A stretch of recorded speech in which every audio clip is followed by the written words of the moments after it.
voudrais donc déjà d'emblée souhaiter mes meilleurs vœux à toute l'église. On ne s'est pas vu depuis. Que le Seigneur vous bénisse pour cette nouvelle année. Que 2024 soit pour chacun d'entre vous une année de toute possibilité. Que le Seigneur vous accorde des longs jours et des jours heureux sur la terre. Que Dieu vous bénisse. Merci bien, on va se rasseoir, on va aller rapidement.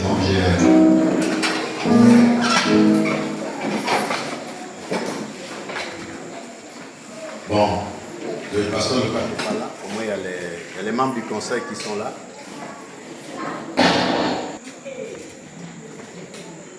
Oui, c'est vrai.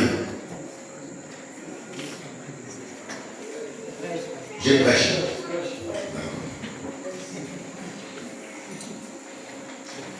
Ok, je vais parler.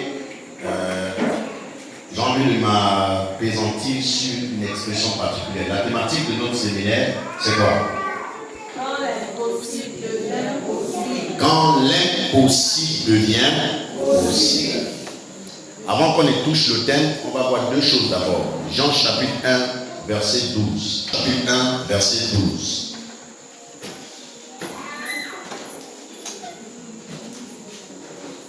Jean chapitre 1, verset 12. Vous écrivez aussi Matthieu chapitre 6, verset 9.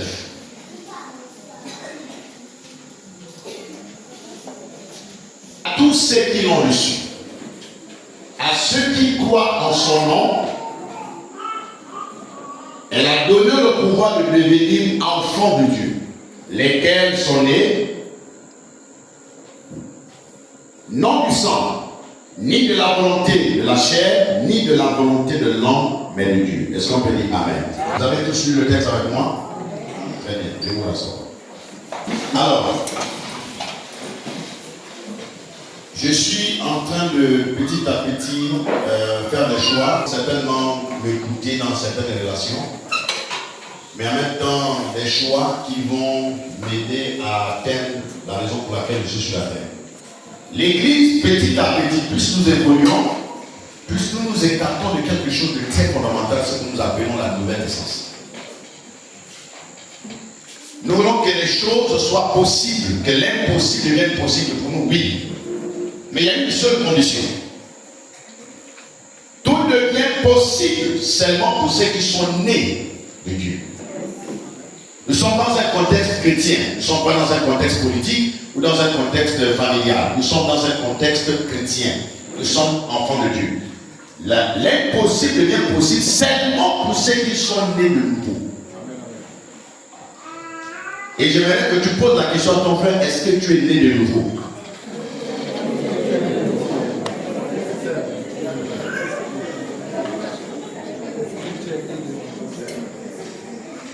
On peut continuer, non? Jésus dit, vous qui êtes si mauvais, vous savez donner des bonnes choses à vos enfants, mais à combien de fois de raison votre Père est dans les cieux? Donc c'est d'abord une question de relation. Matthieu chapitre 6, verset 9. Lorsque Jésus enseigne la prière, ce sont les disciples qui disent à Jésus, Maître, enseigne-nous comment prier. Et Jésus leur dit, il dit, quand vous priez, ne faites pas comme des païens, qui s'imaginent qu'en force des paroles, ils seront exaucés. Amen. Il dit, quand vous priez, ne faites pas comme les hypocrites qui se mettent debout dans les lieux de culte. Amen. Pour montrer à ceux qui passent ou à ceux qui sont dans la salle qui sont des meilleurs prieurs. Amen. Il dit, mais vous, quand vous priez, il dit, voici donc comment vous devez prier. Notre Père qui est aux cieux. Que quelqu'un comprenne quelque chose. Il dit, notre Père qui est aux cieux, ça veut dire quoi? C'est quand il enseigne la prière, il ne dit pas, quand vous priez, dites notre Dieu qui est au ciel. Pourquoi ne dit-il pas notre Seigneur? Pourquoi ne dit-il pas notre roi? Pourquoi Jésus fait mention du Père? Il dit, quand vous priez, dites notre Père. Autrement dit, quand Jésus est venu sur la terre, Jésus n'est pas venu révéler aux hommes Dieu. Jésus n'est pas venu révéler un Seigneur. Jésus est venu révéler la relation qui existe entre un Père et son Fils. Amen. Les choses sont impossibles pour beaucoup d'entre nous parce que nous ne sommes pas les fils et les filles de Dieu. Amen. Nous sommes étrangers à ce qu'on appelle Dieu. Nous sommes étrangers à ce que nous appelons Père. J'ai demandé s'il doit prêcher, elle m'a dit prêche. Donc je commence à prêcher. Vous savez, il y a quelque chose avec Dieu que je commence à comprendre petit à petit. Ce sont les principes établis. Quand vous commencez votre prière, si vous dites Dieu, il y a un protocole que vous êtes obligé de respecter jusqu'à la fin de votre prière. Quand vous commencez, mon Dieu, mon roi, vous venez de faire la mention de deux entités différentes. Vous êtes obligé de respecter le protocole royal. Si vous vous adressez à un président, vous êtes obligé de respecter le protocole présidentiel. Vous allez commencer à dire Son Excellence, Monsieur le Président de la République. C'est pas ça? Hein? Et dans les textes bibliques, quand Shadrach et Meshach, Abednego sont retrouvés devant le roi, ils ont dit au roi, ô roi, vis éternellement. On passe souvent la révélation des principes protocolaires. Ce qui fait que quand vous demandez, vous avez commencé à dire Seigneur, je suis malade. Mais ce que les textes bibliques sur lesquels tu vas t'appuyer, il est question d'un Seigneur qui te guérit. Oh Dieu, j'ai besoin du travail. Est-ce qu'il y a un texte biblique sur lequel tu t'appuies en termes de protocole pour te rendre compte que, ou pour t'appuyer, en disant oui, le Dieu que j'invoque là, c'est le Dieu qui donne le travail parce qu'il est écrit que mon Dieu donne le travail.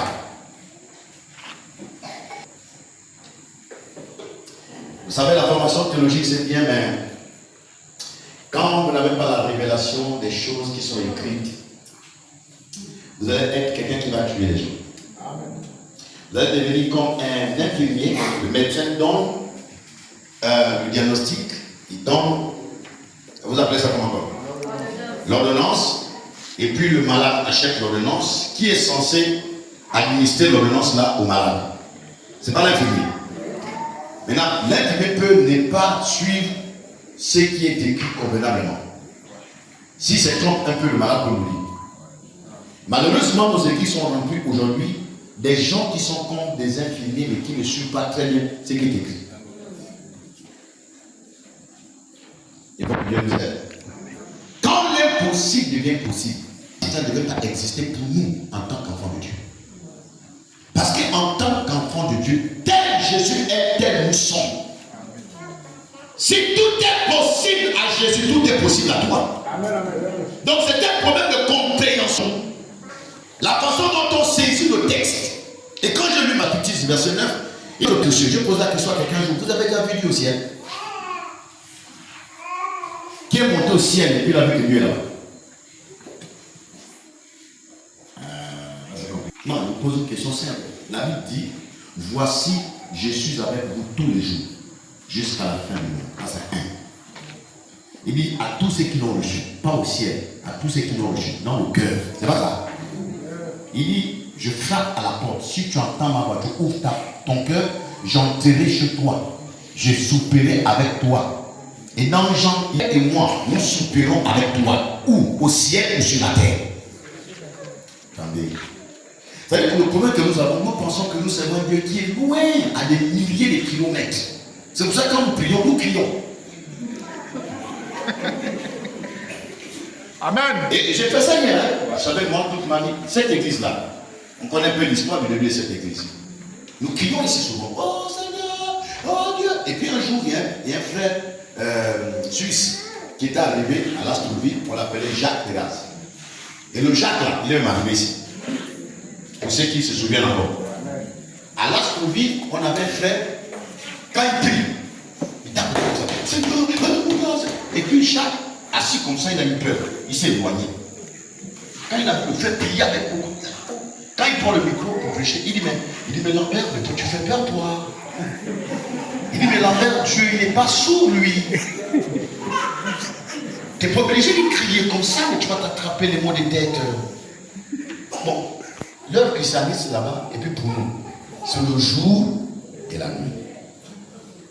Voici quelqu'un qui prêche un petit message de 5 minutes quand il a fini, dès qu'il dit que Dieu vous bénisse, amen, amen. Une dame qui était dans la salle, qui était muette, a parlé, sans imposition des mains, sans fauteuil d'onction. Parce que pour eux, c'est une question de relation.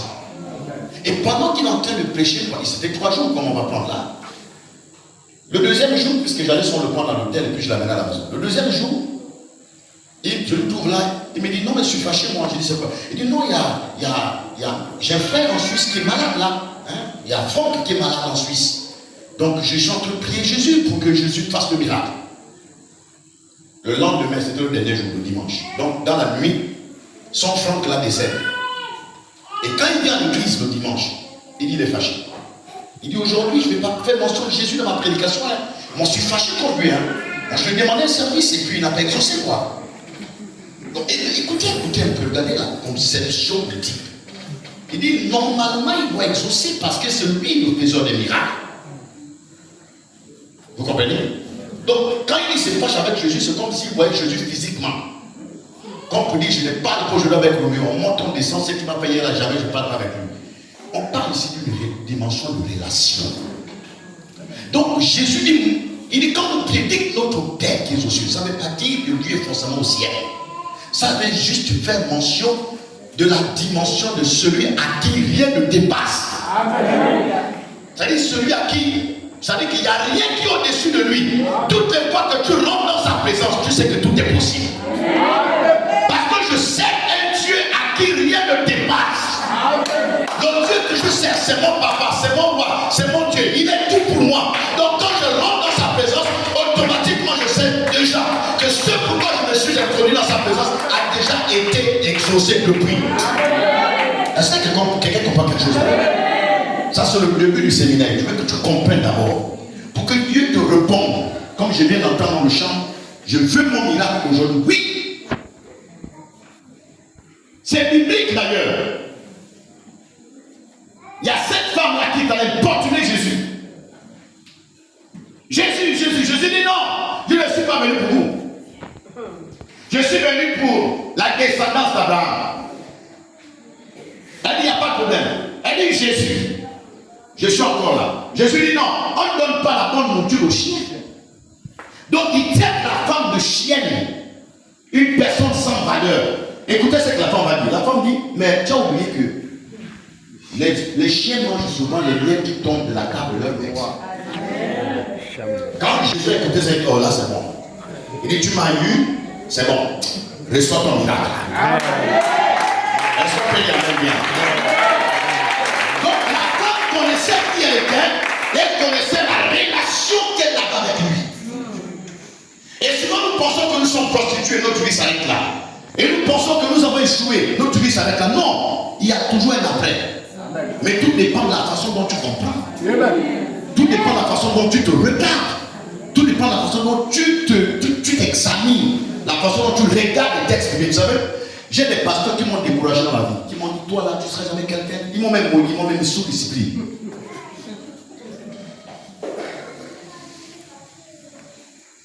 Et c'est ici que je venais pleurer souvent. Je me souviens qu'une fois je suis arrivé ici, un vendredi. À l'époque, c'était le pasteur Thomas Mangala qui était pasteur. Et puis je suis arrivé au salon. Le même salon. Je me suis assis, sa femme m'a fait manger. Elle dit, mais la réunion de préparation de culte à Christian. J'ai dit non, je ne peux pas intervenir parce qu'on m'a suspendu à l'astre. Donc je suis venu ici pour pleurer devant le Seigneur. Et ce jour-là, j'ai prié toute la nuit dans la maison pour entrer casser la case de passage. J'ai pleuré toute la nuit, j'ai crié au Seigneur, j'ai dit c'est pas possible. C'est pas possible. En fait, vous avez un gros problème. C'est celui où, lorsqu'on vous dit quelque chose, tout de suite là, vous pensez peut-être que l'homme le plus mauvais de la terre. Vous n'avez pas la capacité de vous valoriser à votre juste valeur. Permettez-moi de me répéter. C'est-à-dire que vous n'égagez pas ce que vous êtes. Si seulement vous avez la révélation de ce que vous êtes, aucune situation ne peut vous arrêter. Amen. Quand vous savez qui vous êtes, la Bible dit à tous ceux qui l'ont reçu, à ceux qui croient en son nom, elle a donné le pouvoir de devenir enfant de Dieu. C'est une expression, enfant de Dieu. Il dit, lesquels sont nés, non du sang, ni de la chair, ni de la volonté de l'homme. Maintenant, je vais vous expliquer pourquoi il fait mention de ces 3 ou 4 éléments. Quand une femme accouche, avant qu'elle accouche, il y a ce qu'on appelle la venue des os. Donc la poche des os, c'est verse, non? C'est pas ça, hein? Et puis, pendant l'accouchement, il y a du sang. C'est ça, non? On parle de l'eau, on parle du sang, on parle de la chair. Ce qui est chair, le résultat c'est notre chair. Est-ce qu'on peut dire amen bien? Et ce qui est esprit, le résultat c'est notre esprit. Donc quand Jésus parle ici, il dit votre problème ici, c'est que vous réclamez être de Dieu, mais vous n'êtes pas de lui. Il a même dit aussi, il dit, vous avez dit que vous êtes la descendance d'Abraham. Il dit non, je doute fort, parce qu'Abraham était un homme de foi. Rien ne lui avait été impossible. Même quand les choses semblaient être impossibles, il a eu des victoires. Au point où on l'a donné le titre, le père de la foi. Est-ce qu'on peut dire amen bien? Donc il dit aux disciples, il dit vous là, il y a toute la foi. Il dit, vous pensez que, il dit non, même votre père Abraham, avant qu'il n'existât, j'étais déjà. Ils ont dit, oh, mais Jésus. Parce que les gars, ils opéraient dans l'actualité présente, dans le fonctionnement actuel. Nous ne regardons que les événements que nous voyons. On regarde comment la vidéoté s'est vidée. On regarde comment les maisons sont en train d'être habitées par les hérissons et tout ce qui va avec. On s'est dit, c'est fini. Là, c'est terminé. Tout de suite, là, quelqu'un est en train d'imaginer comment il va faire pour aller dans son village, pour aller dans sa maison, dans sa famille. En fait, on commence à faire, on a des visions du temps actuel. Parce que nous ne sommes pas de Dieu. Si on est de Dieu, on va comprendre qu'il n'y a jamais eu de transformation sans bouleversement. Amen. Les choses ne viennent pas pour venir. Le miracle ne vient pas pour venir. Il y a d'abord un mouvement qui se produit avant. Amen. Est-ce qu'on peut dire amen bien? Est-ce que quelqu'un me suit là? Il y a un texte qui me dit là. Vous connaissez l'histoire d'un homme qu'on appelle Bartimée? Amen. Monsieur l'homme de la régie, s'il vous plaît, vous nous trouvez le texte là de Bartimée là. C'est quel texte maintenant encore? Trouvez-nous ça rapidement. On va s'arrêter là sur ce texte là pour l'introduction d'aujourd'hui. Après on va prier. Là je sens que ta foi commence déjà à s'élever. En 2017-2018, nous prophétisons, comme on a l'habitude de prophétiser avec mon frère, parce que lui et moi, on prophétise. Que les gens ne veuillent pas, mais on prophétise. La prophétie se réalise, maman, ça se réalise pas, c'est pas mon problème. Au moins, j'ai prophétisé. En 2016, je me lève et je prophétise à Libreville, à Bélac, je prophétise. Vous savez, vous avez la grâce. Hein? Parfois, vos prières là se réalisent. Hein? Parce qu'il y a des gens comme vous qu'on ne devait pas affecter dans un endroit comme la scène. Mais vous avez tellement prié, et puis Dieu crée un mouvement là-bas, puis tout peut-être qu'il travaille pour il arrive ici. Et quand il arrive, voici le gros challenge. C'est au moment où il arrive que tout s'évite. C'est terrible. Hein? Vous avez tout le texte? Oui. Ils arrivèrent à Jéricho et lorsque Jésus en sortit avec ses disciples, une assez grande foule le suivit. Le fils de Timée, Bartimée, mendiant aveugle, était assis au bord du chemin. C'est ça, mon frère, continue. C'est ça même. Il entendit que c'était Jésus de Nazareth et il se mit à crier. Fils de David, Jésus, aie pitié de moi. Écoutez, je vous ai dit, si vous voulez avoir le miracle pendant cette semaine, la première chose que vous devez faire, c'est qu'est-ce que vous entendez? La Bible dit que la foi vient, elle ne naît pas, elle vient de ce qu'on entend. Ancien, c'est pas ça. La foi vient de ce que nous entendons. Et ce que nous entendons vient de la parole, pas de ton grand-père ou de ta grand-mère. Il faut continuer. C'est la parole de Dieu ou la parole de Christ, parce que c'est ça tout le problème. Nous transportons la tradition et nous amenons sur l'église. Comme j'ai entendu la dernière fois. Non. Un homme ne doit pas monter son salaire à sa femme. Quitte l'église. Tu es un païen. Tu n'es pas converti, tu n'es pas né de nouveau. Tu es un païen. Non, la dîme n'est plus d'actualité. Mon ami, tu ne sais pas de quoi tu parles. Le miracle vient d'abord sur la base de ce qu'on entend. Qu'est-ce que nous entendons faire? On la scène là-bas, on fait sortir les gens. Non, il y a encore une récession économique. J'ai bien prononcé, non, c'est ça. Ou non, on est en train de licencier les gens. C'est ça l'expression pour nous. Ou non, il y a encore des licenciements de 200 personnes. Le cœur commence à attendre, tu bats, c'est fini, c'est tellement long dedans. Voilà, quelqu'un qui n'a jamais jeûné, c'est là qu'il va commencer à jeûner.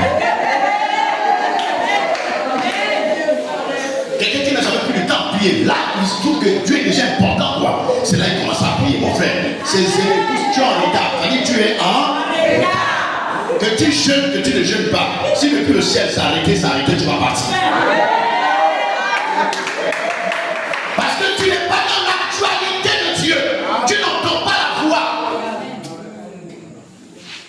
Ah, my God.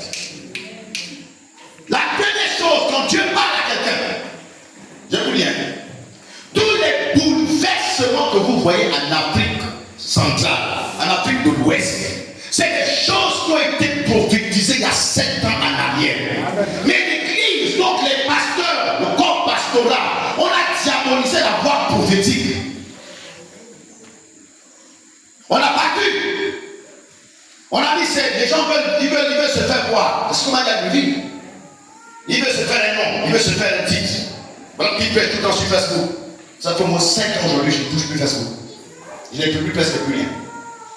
Parce que les gens ont vu que j'allais sur Facebook parce que je voulais me faire un nom. Non. Avec ou sans Facebook, je vous dis, je prophétise. Amen. Nous sommes au Pécamide, depuis je prédis, j'ai dit, la Bible, comme vous m'avez dit que à la piscine de Bethesda, parce que là nous sommes dans les choses prophétiques, il faut suivre. Il n'y a que ceux qui ont la capacité d'entendre qui peuvent comprendre. Amen. Pendant que l'ange descend, quelqu'un saute, il est guéri. Dès que l'ange descend dans la piscine, il agite les eaux, quelqu'un saute, il est guéri. Et puis il y a un gars qui est là depuis 38 ans. Il n'y a personne pour le jeter dans l'eau. Et Jésus a dit, mais toi là, veux-tu être guéri? Au lieu de répondre à la question qui lui a été posée, il dit, Joe, tu sais, quand l'ange descend là, les autres sautent parce qu'ils ont des pieds, ils sont mais moi j'ai des personnes pour me jeter dans de l'eau. Moi j'ai des personnes pour me défendre au travail. J'ai des personnes pour me défendre dans mon mariage. J'ai des personnes pour me défendre j'ai des personnes. En fait, quand vous voyez là, je suis. Ma vie là, c'est la misère. Dieu vraiment, je sais pourquoi tu m'envoies sur la terre. Tu dois une bonne foi parce que j'ai des personnes pour me défendre. Ça, c'est le langage de ceux qui ne sont pas créés de vous. Dans les statuts. Jésus pose une question simple. Il dit, veux-tu être guéri? Le gars dit non. Parce que lui, dans son circuit, dans son fonctionnement, la guérison ne doit venir que par l'agitation des eaux. Et nous avons un schéma déjà arrêté. Quand tu pries là, tu dis Dieu, c'est comme ça qu'il va faire. Mon ami, Dieu ne fait pas comme toi tu penses. Il ne faut pas mener Dieu dans tes petites visions. Dieu a une autre façon de voir les choses. Est-ce qu'on peut y aller bien? Amen. Et Jésus dit au type, il dit non, là-bas c'est moi. Il dit lève-toi, prends ton lit et marche. Je vous pose la question, est-ce que le type là s'est levé, il a marché? Il s'est vraiment levé, il a marché. Hein? Et ce jour, j'avais prédit pour la nation. J'avais dit, le développement des nations que vous voyez est le résultat des agitations. Les agitations sont le symbole ou encore la résultante des grèves. Les gens se lèvent, les soulèvements sur la rue et tout ça, c'est ce qu'on appelle les agitations des eaux. Et il y a toujours un ange qui est là debout pour agiter. On n'a pas fait le courant ici, on n'a pas fait comme ça, on n'est pas d'accord. Et il soulève toute une masse derrière lui et les gens le suivent. Et quand l'État regarde, l'État a peur, il est obligé de faire ce que les autres demandent de faire. Et le Gabon voulait s'initier dans cette voie. Et j'ai dit non, pour le Seigneur, la vision de Dieu pour le Gabon, il n'en sera pas ici. Dieu ne veut pas que le Gabonais aille sur la rue. Après avoir dit ça, les gens ne m'ont pas cru. J'ai dit Dieu a une autre stratégie pour le pays. Je suis en train de vous dire. Est-ce que je peux vous parler? On peut descendre. Merci. Alors, je demandais. On appelle ceci le principe protocolaire pour respecter la personne qui est le responsable de l'église. Si lui presse seulement la chair, reste la chair. C'est pas que tu cours maintenant dans toute la salle, lui n'a jamais couru dans toute la salle. Bon, mais si toi tu as couru, tu demandes l'autorisation, si tu es facile. Bon, c'est pas difficile.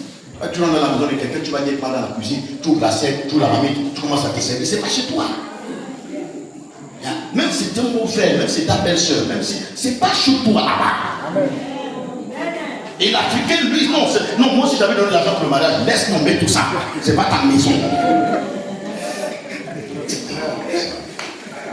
Il faut vraiment que Dieu nous aide. On a encore du chemin à faire. Hein?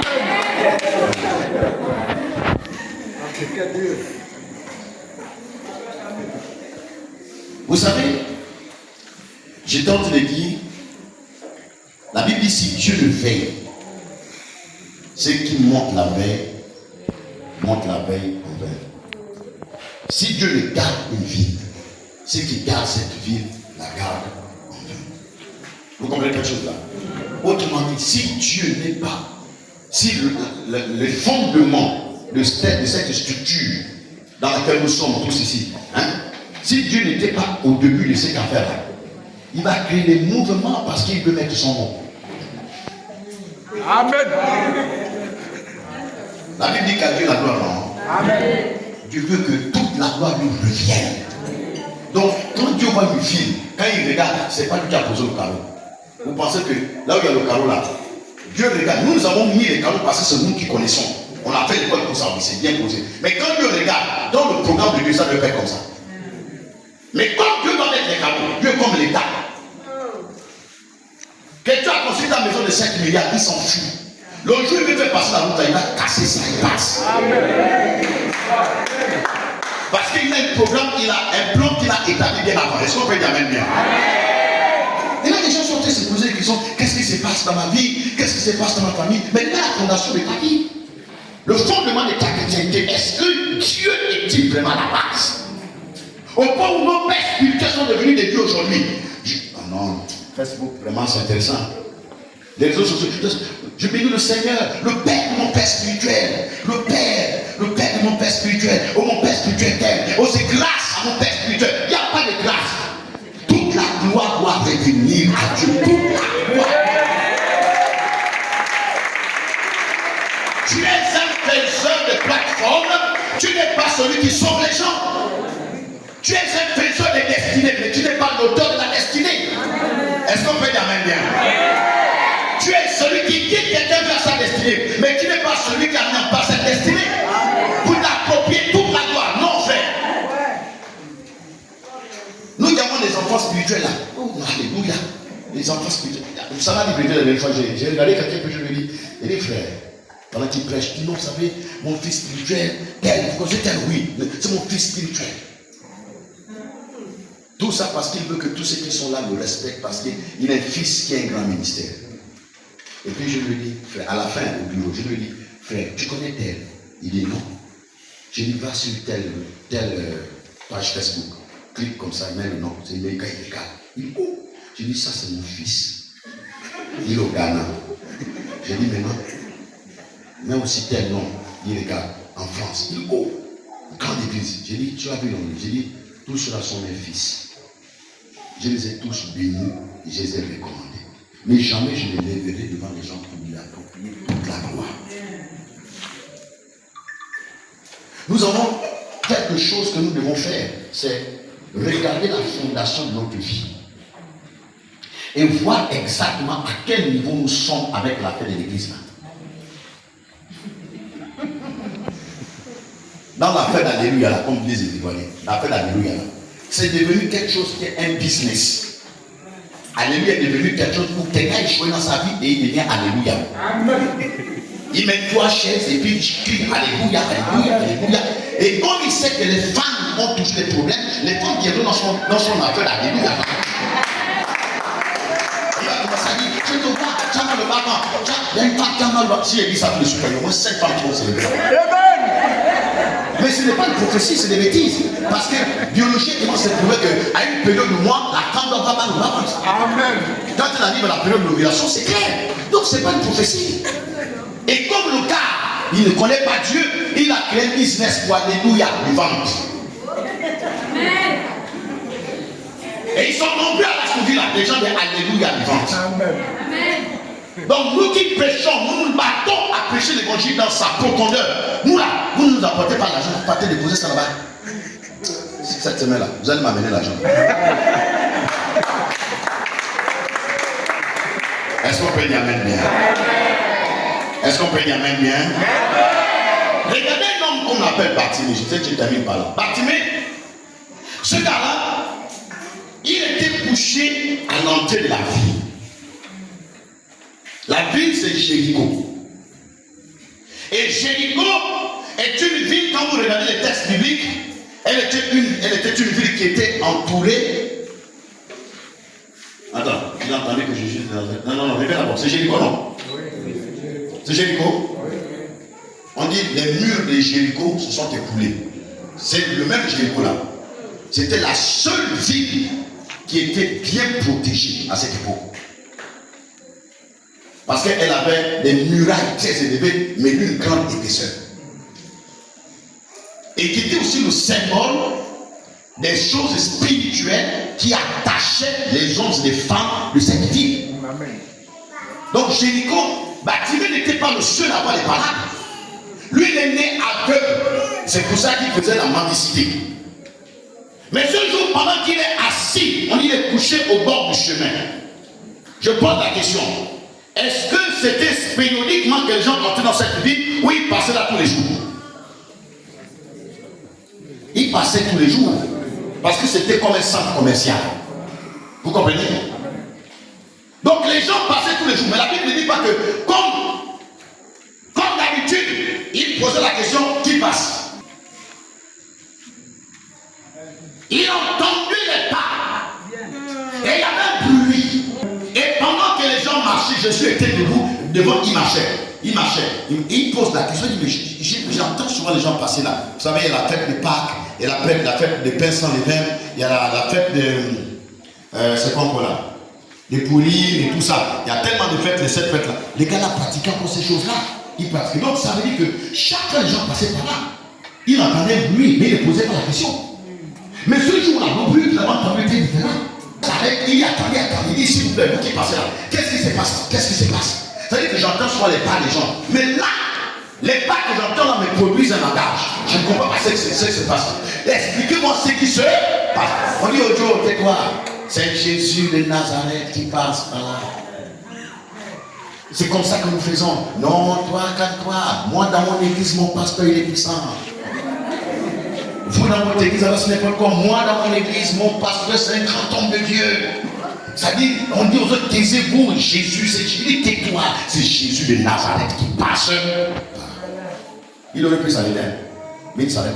Amen. Il crie, Jésus, fils de David. Qui a dit à Bartimée que Jésus était le fils de David? Dans quelle école biblique est-il allé pour qu'on enseigne que Jésus était le fils de David? Il était aveugle et mendiant. Où est-ce qu'il a eu la révélation, merci beaucoup, que Jésus était le fils de David? Et je vous pose la question, est-ce que Jésus est le fils de David? N'est-il pas le fils de Marie et de Joseph? Non, mais je vous pose la question. Mais si vous regardez Matthieu chapitre 1, on dit généalogie de Jésus-Christ, fils de David et fils d'Abraham. Entre Abraham et David, qui est venu avant? On aurait dû commencer par la généalogie de Jésus-Christ, fils d'Abraham et de David. On dit fils de David. Regardez Matthieu chapitre 1, verset 1. Généalogie de Jésus-Christ, fils de David. Fils de David, fils d'Abraham. Et je me suis dit, le gars qui est pris là, il est contre Abraham. Pourquoi n'a-t-il pas commencé par Abraham et puis terminé par David? Mais parce que la révélation de Dieu dans le fonctionnement de l'actualité de Dieu, en fait, ça ne veut pas venir d'Abraham, ça ne vient de David.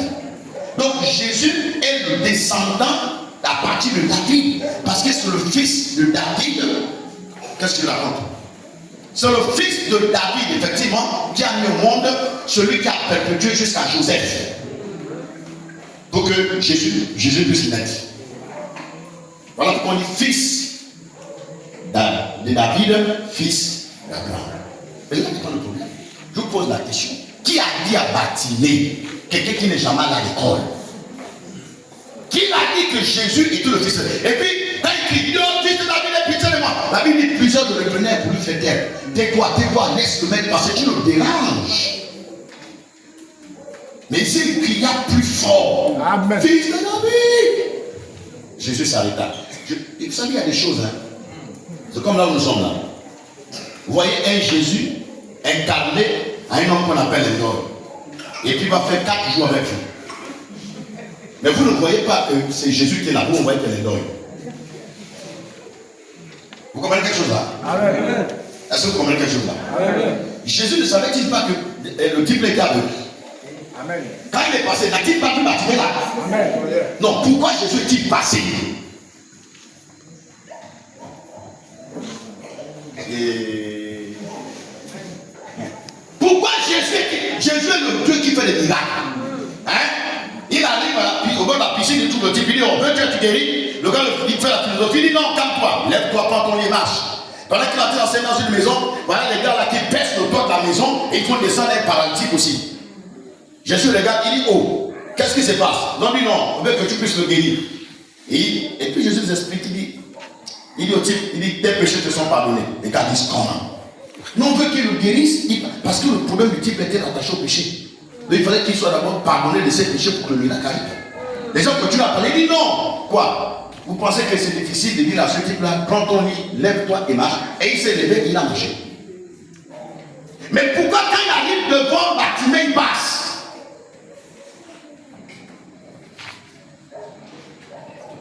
Jésus voulait vérifier pour voir si Bartimée, la révélation qu'il avait reçue n'est pas de Jésus.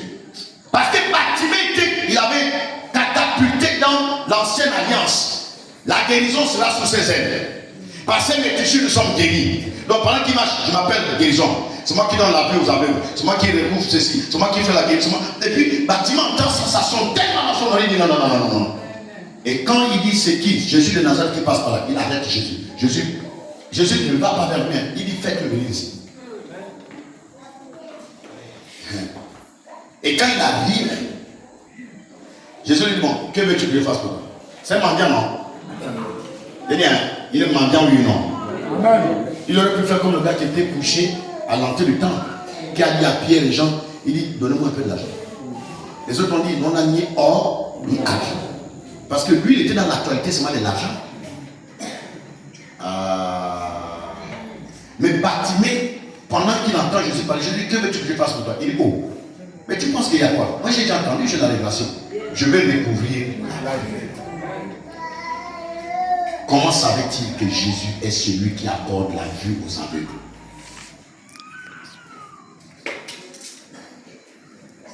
La première chose que vous devez faire pour entrer dans la possibilité de vos impossibilités, pour que tout ce qui est impossible devienne possible, la première chose, si vous l'avez bien entendu ce soir, c'est la voix. Qu'est-ce que vous avez entendu?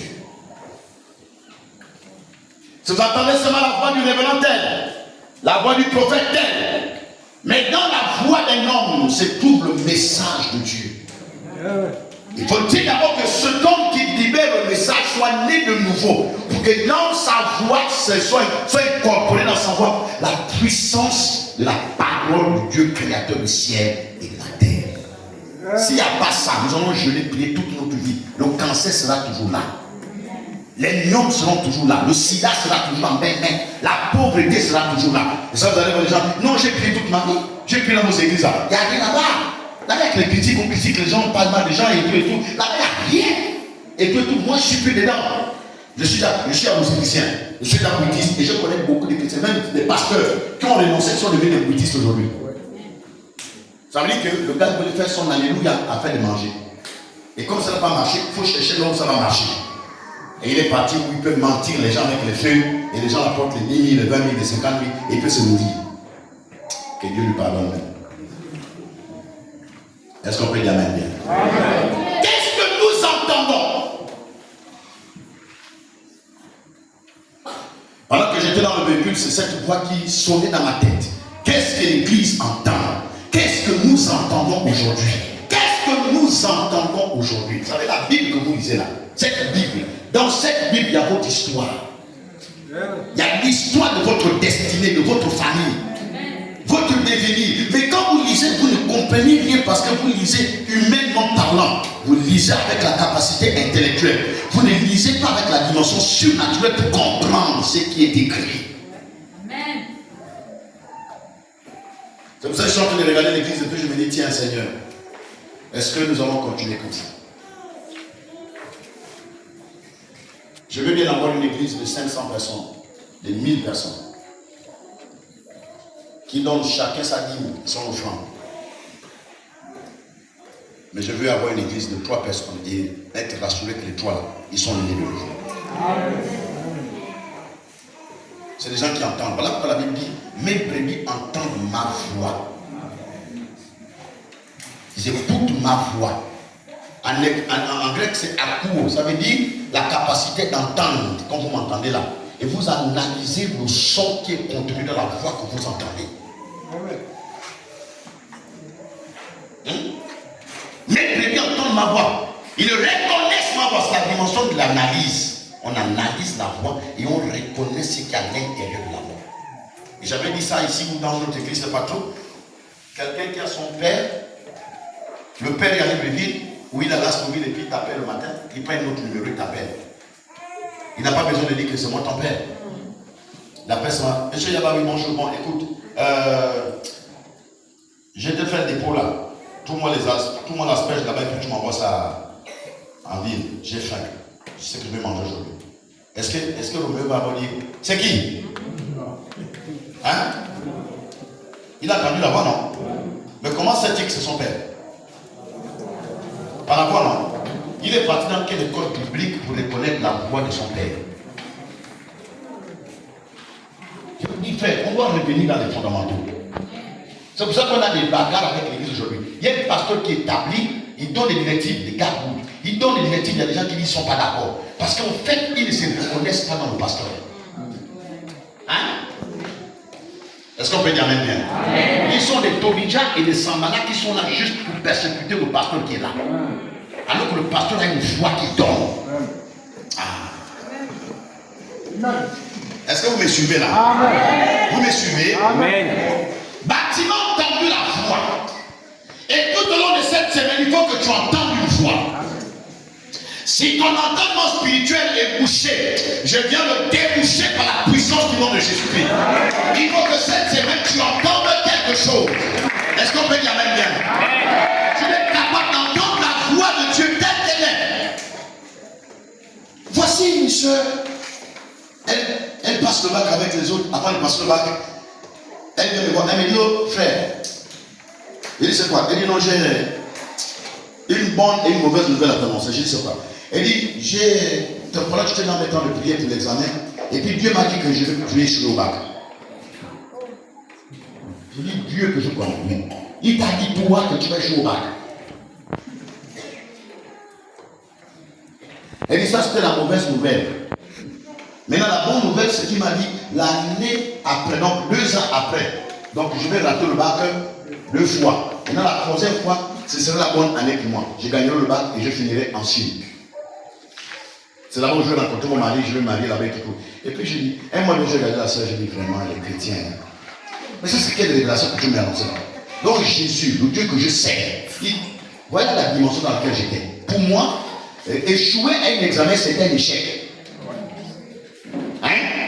Est-ce que vous comprenez quelque chose? Donc je n'étais pas dans l'actualité de Dieu, la seule était dans l'actualité. Elle dit aux parents, je ne vais pas passer l'examen là. Les parents disent, Dieu m'a dit que je vais échouer, vous me forcez à combien? Les pasteurs ont parlé, tout, elle est quand même partie. Elle a fait tous les examens, toutes les épreuves. Elle a fini. On a délibéré. Elle n'était même pas ici. Échouée d'avance. L'année qui a suivi, elle a dit aux parents, je m'avais fait une formation parallèle, je passe pour le bac cette année. Les parents disent, elle a dit, c'est comme ça que je vois les choses. Nous tous là, on a pris la son, on va te faire la pub avant de faire la délivrance. Parce que là, tu as un démon. Moi, je ne comprenais pas très bien ce qu'elle avait entendu. Et pourtant, elle a dit que Dieu m'a dit. Ça veut dire qu'elle a entendu quelque chose. La 3e fois, maintenant, elle passe le bac, elle gagne d'office. Et elle obtient une bourse pour aller étudier en Chine, à Yuan, c'est le nom de la ville. Yuan, quelque chose comme ça. Et la vie de là-bas, elle commence sa licence et tout ce qui va avec et tout, quelques temps plus tard. Elle rencontre un Canadien qui lui propose un mariage. Ils sont venus à Libreville, ils ont fait le mariage en tout, après ils sont repartis en Chine. Aujourd'hui, on parle, ils sont au Canada, ils vivent tranquillement là, avec leurs enfants. Voilà une sœur qui a entendu la voix de Dieu, qui veut entendre la voix de Dieu dans le tumulte. Nous voulons que nos impossibilités deviennent possibles. Mais qu'est-ce que nous entendons? Hein? Regarde quelqu'un qui a appelé toi, tu lui poses la question. Est-ce que quelque chose de bon peut sortir d'abord de toi? Pose la question. Pose la question. Même si c'est ton responsable, il n'y a pas de problème. Dis, est-ce que quelque chose de bon peut sortir de toi? Quand tu dis ça, tu fais ça avec un petit mépris, quand tu dis, est-ce que quelque chose de bon peut sortir de toi?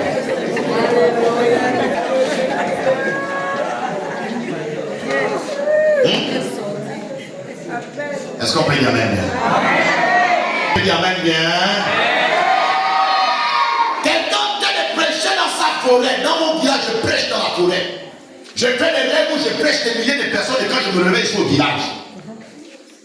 Là, tout je ne connaissais même pas bien. Mon âme, jamais parce que je suis né au village. J'ai grandi au village. Voilà pourquoi quand je me suis marié, j'ai dit la gloire ne va pas le village de vie. Ça retourne là où je suis né. Est-ce qu'on peut dire Amen bien?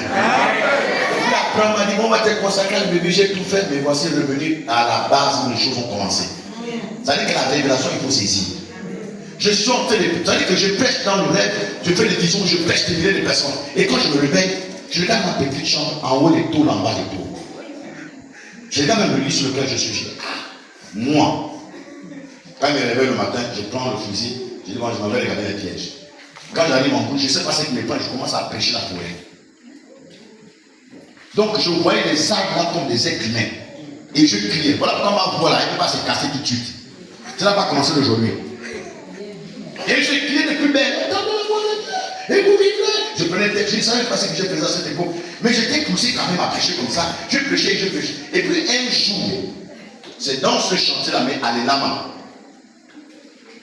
j'avais établi dans un coin du chantier, j'étais rentré, je trouvais c'est quoi? Un arbre, vous appelez ça quoi? Les bois d'hiver.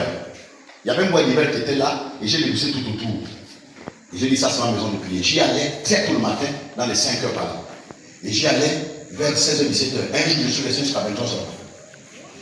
J'ai cherché mieux. Il y a des choses que vous ne pouvez pas obtenir comme ça, frère. Il y a quelqu'un, tout passe par un sacrifice. Il faut dire ça. Amen. Amen. Hein? Un sacrifice. Vous comprenez quelque chose là? Voilà pourquoi Jésus a dépassé Bartimée. Il voulait que Bartimée accepte le processus du sacrifice. Il fallait qu'il se lève. Quand il s'est levé, la Bible dit d'un bond, il se leva et jeta son manteau.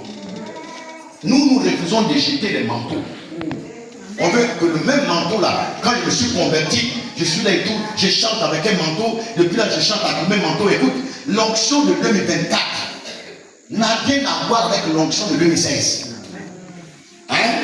La charge de ta batterie que tu as faite hier là, 2 jours plus tard ou 1 jour plus tard, c'est fini. Le téléphone va commencer à dire il est 5%, mais à moins d'économie de batterie. C'est pas ça? Amen. Ça veut dire que la charge d'hier là, elle ne peut plus rien faire pour aujourd'hui. Il faut recharger aujourd'hui. Donc il faut accepter de perdre le manteau d'hier pour obtenir le manteau d'aujourd'hui. Amen. Est-ce qu'on peut y aller bien? Amen. Est-ce que vous comprenez? Amen. C'est ça dont on parle. Et il arrive devant Jésus. Et il faut bien que tu dises ce que tu veux. Il faut dire des choses qui sont rattachées à ta destinée. Et nous voulons que notre impossibilité devienne possible. Dans quel domaine? Je vais poser une question simple. C'est dans quel domaine que tu veux que Dieu agisse tout de suite? Je vais encourager que tu me dis dans tel domaine. Oui, lève la main, c'est qui? Oui, le travail, non? N'est-ce pas? La question c'est, tu ne travailles pas? Donc tu n'as pas dit. Je pose encore la question, c'est dans quel domaine? Ah, c'est ça mon frère. Il faut être pratique. Bon, tu enseignes déjà les enfants, c'est pas le travail. Bon, maintenant si tu enseignes et puis tu n'es pas payé, Dieu va agir dans quoi? Dans les finances ou dans ce que tu es en train d'écrire là? Dans les finances, donc le problème ici c'est les finances. Est-ce qu'on peut y amener bien? Maintenant, regarde la voix prophétique de Dieu. Dieu aurait pu accepter qu'on t'affecte à l'Ascobie, ou que tu sois à Bambérabi, ou que tu sois à Malanga. Pourquoi lui a voulu que tu sois ici à Bambédi à cet instant? Parce que Dieu sait que si tu étais resté autre part, en réalité, ton cœur serait toujours loin de lui. Donc il a permis que tu viennes ici parce que pour toi, Bambédi est le lieu de la rencontre avec ton Dieu. C'est pas fini. Est-ce que tu comprends? C'est pas fini. Pendant que je suis en train de te parler, je suis en train de te voir petit à petit en train de te battre pour jeter ton manteau. Petit à petit, tu es en train de te battre pour jeter le manteau. Là, le mois de février 2024 ne va pas se terminer. Les changements vont commencer à se produire dans ta vie. Tu vois? Il faut que tu demandes quelque chose qui est rattaché à ta destinée. Quand tu n'as pas la révélation de ta destinée, tu vas demander des choses qui, Seigneur, donne-moi la voiture. D'accord? Mais pourquoi tu veux la voiture? Vous savez, c'est hier que je me suis repenti avec l'affaire de la voiture. J'ai téléchargé la photo d'une voiture. Bon, je ne vais pas vous dire la marque. Elle a quand même dit non, le type là il est un peu fort. Et puis, j'ai imprimé ça dans une de mes Bibles. Donc, la couverture à l'intérieur. Et puis, chaque matin, je pose la main sur la photo. Je dis, je vois, je crois et je possède. Toutes les fois que j'ai fait ça, ça marchait. Mais depuis, ça va faire bientôt 6 ans, 7 ans, je prie pour la voiture. Ça ne vient pas d'elle. Et puis hier, seulement hier, je me suis vu comme ça pendant que j'étais assis. Je me voyais en train de me balader avec la voiture, je vais à la moto, je vais à mandat français. Même qu'on m'appelle, pasteur, vous savez, pasteur, vous êtes à quel niveau? La vie va bientôt commencer. Je dis non, commencez, j'arrive. Donc je me voyais en train de m'éloigner petit à petit la présence de Dieu à cause de la voiture. J'étais en train de demander quelque chose qui ne faisait pas partie de ma destinée pour l'instant. Quelqu'un comprend quelque chose? Est-ce qu'on peut dire amen bien? C'est la raison pour laquelle Dieu ne donne pas le travail à beaucoup d'entre vous. Parce que pendant que tu n'as pas le travail là, tu lui es fidèle. Tu le cherches en esprit et en vérité. Tu as su au rayon de prière. Tu es là tous les dimanches, tu lèves les mains vers le ciel. Dès que Dieu te donne le travail, tu dis, mais pasteur, il y a trop de boulot, pasteur.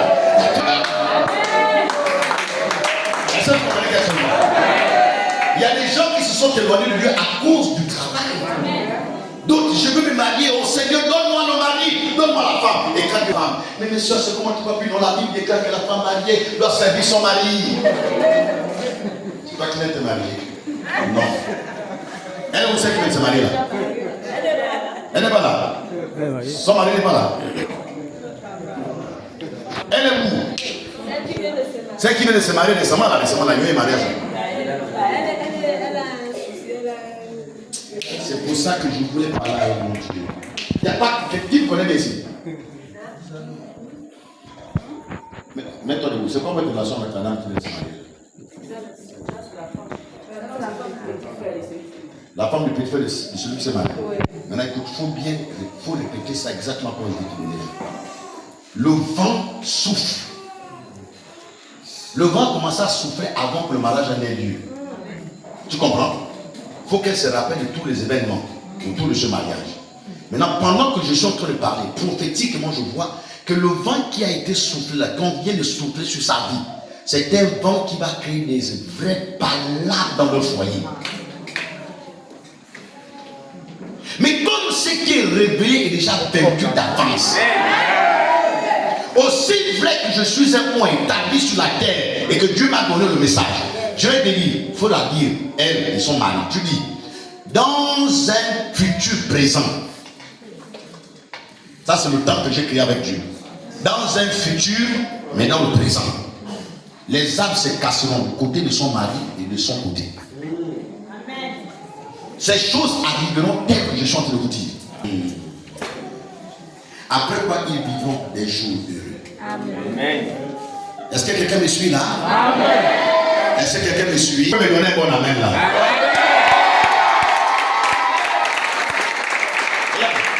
Pendant que quelqu'un était en train de dire amen, je veux le ciel s'ouvrir sur sa vie. Et puis ces gens commencent à s'ouvrir et il va commencer à voir quelque chose. Il y a des gens qui sont arrivés ici. C'est-à-dire qu'ici c'est comme une plateforme qui les révèle et puis ils vont rentrer dans leur destinée. Ils sont pas obligés de passer d'abord par ici pour arriver quelque part. En fait, ils sont venus sans le test spirituel. Est-ce qu'on peut dire amen bien? Qu'est-ce que nous sommes? J'ai l'habitude de ne pas prier pour les gens, imposer les gens les mains. Vraiment, ça là, c'est vrai que c'est biblique. Imposer les mains aux malades, les malades seront guéris. Mais je n'ai plus, quand je touche les mains, parce que moi, quand je touche quelqu'un, quand j'arrive à la maison, c'est ma femme toujours. Dès que je vais t'appeler pour tu n'as pas lavé les mains. Parce que moi, dès que j'arrive à la maison, je ne me préoccupe pas de tout, je commence déjà à chercher là où je vais manger. Et comme j'aime bien manger avec les mains, donc j'ai pris la décision de ne plus imposer les mains aux gens. Parce que souvent j'oublie de laver les mains. Et comme là, ma femme n'est pas là, si j'impose les mains à quelqu'un, tout de suite, et puis je commence à manger sans toucher, sans laver les mains. C'est comme ça que je ne prie plus pour les gens. Ça ne veut pas dire que je n'aime pas prier pour les gens. Mais c'est juste pour dire que votre miracle sera possible ou est déjà possible sur la base de la voix que vous entendez. Amen. Que je t'impose les mains ou que je t'impose pas les mains. Même pendant que je suis en train de parler, le faiseur de miracles a déjà commencé son travail. Amen. C'est pour ça les situations de santé, les boules et tout ça, les mains, tu vas te rendre compte que la boule a disparu du sein, tu vas pas comprendre comment ça s'est passé. Parce que pendant que je parle, il est dans cette salle. Est-ce qu'on peut dire même bien? Il y a des visitations qui vont se produire de façon extraordinaire. C'est-à-dire, au moment où tu t'entends pas, c'est là où il vient. Amen. On a dit que tu vas être opéré, comme disait ma soeur la dernière fois. Oh non, elle est partie à l'hôpital, on l'a opéré une trompe. Oh, la trompe droite est en train de pourrir. Alors que ce sont les ancêtres, et les ancêtres, et les ancêtres, et les ancêtres qui sont encore vivants, et les vrais ancêtres là, qui sont en train de manger la trompe pour pourrir de l'enfant. Et puis après, un mois ou 2 mois plus tard, elle descend des douleurs de l'autre côté. Quand elle va à l'hôpital, bah lui dit que tu as encore l'autre trompe là qui est en train de pourrir, il faut qu'on coupe. Elle est dans l'église, elle est déprimée. Elle dit là c'est pas bon. Là je ne peux pas comprendre. Il dit maman c'est quoi? Elle dit voilà ça comme encore dit. Oh ça c'est petit. J'ai dit à une soeur, je dis prends lui donc son parle avec elle. Frotte lui donc son niveau du ventre bas avant que tu peux revenir ici. Elles sont revenues. Si j'ai posé les mains, c'est positif. J'ai dit avec elle, j'ai dit répète avec moi. L'Éternel est mon berger. Elle a répété. Je ne manquerai de rien. La santé, je ne manquerai pas. L'argent, je ne manquerai pas. La gloire, je ne manquerai pas. Et puis je saute. Je dis quand je marche dans la vallée de l'ombre des sorciers. Répète. Quand je ne crains aucun mal. Répète. Quand je marche dans la vallée de l'ombre des vampires. Je ne crains aucun mal. Car tu es avec moi, ta houlette qui ton bâton m'assure la protection. Quand elle a fini de répéter, j'ai dit dis avec moi, je suis en bonne santé au nom de Jésus. Quand elle a fini de dire ça, j'ai dit amen. Elle a dit amen. J'ai dit bon, tu es guéri. Elle m'a dit c'est tout parce que. J'ai dit c'est tout. 4 jours plus tard, elle devait aller faire un contrôle, quoi, c'est pas tout, pour qu'on le programme pour l'opération. Qu'elle arrive, le médecin dit c'est pas possible. La trompe est en parfait état. Ça c'est un. L'autre côté, c'est que la trompe qu'on vient de couper a commencé à tousser. Alléluia.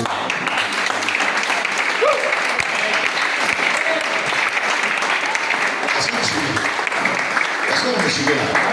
J'ai dit c'est possible pour ton miracle ce soir.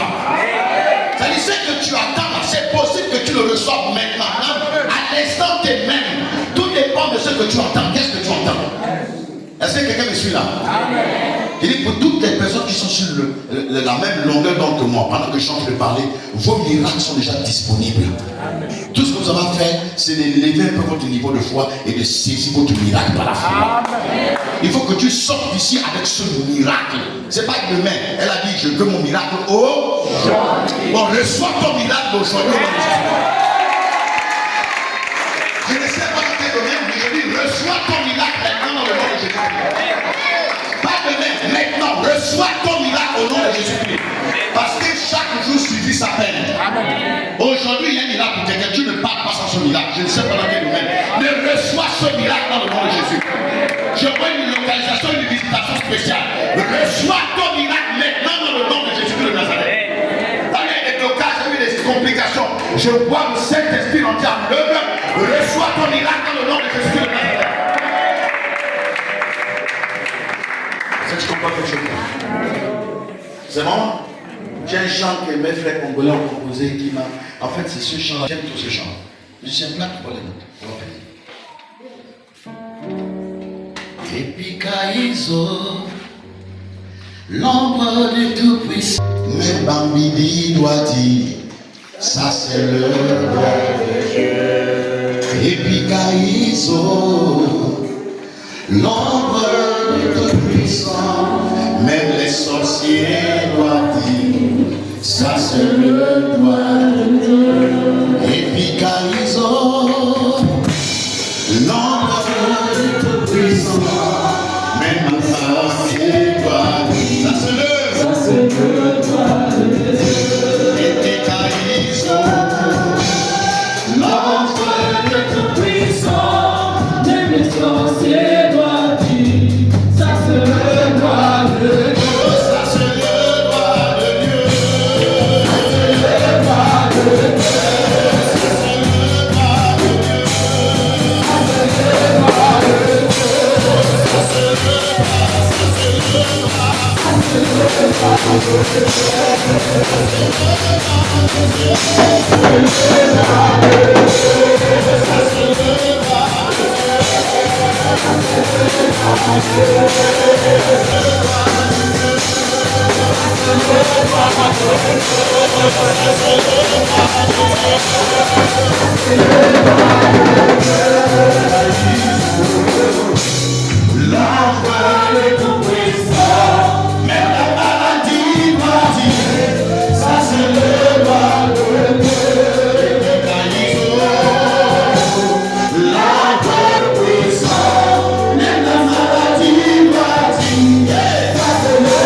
Il a parlé de repositionnement et il a parlé de restitution.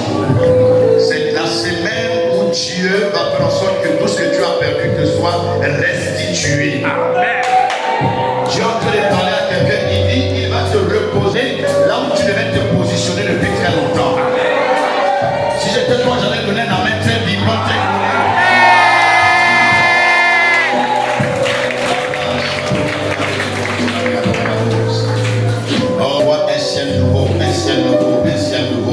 Se lever au-dessus de ton droit, un ciel nouveau, se lever au-dessus de cette zone, de cet espace géographique. Je vois un ciel nouveau, il y a un soleil nouveau qui se lève. Il y a quelque chose de grand qui va se produire, qui va se manifester. Il y a des choses qui vont se produire. Pendant que je parle, il y a des cancers qui vont disparaître des corps. Pendant que je parle, il y a des maladies incurables, les tensions et tout ce qui va avec les hépatites et tout ça. Je vois des miracles et quand ils se produisent, reçois ton miracle maintenant. Dans le nom puissant de Jésus, ne laissez pas la tête humaine, mais reçois ton miracle maintenant. In Jesus' name. Ah, je le déclare par la puissance du nom de Jésus-Christ de Nazareth. Reçois ton miracle à l'instant même. Reçois une visitation spéciale.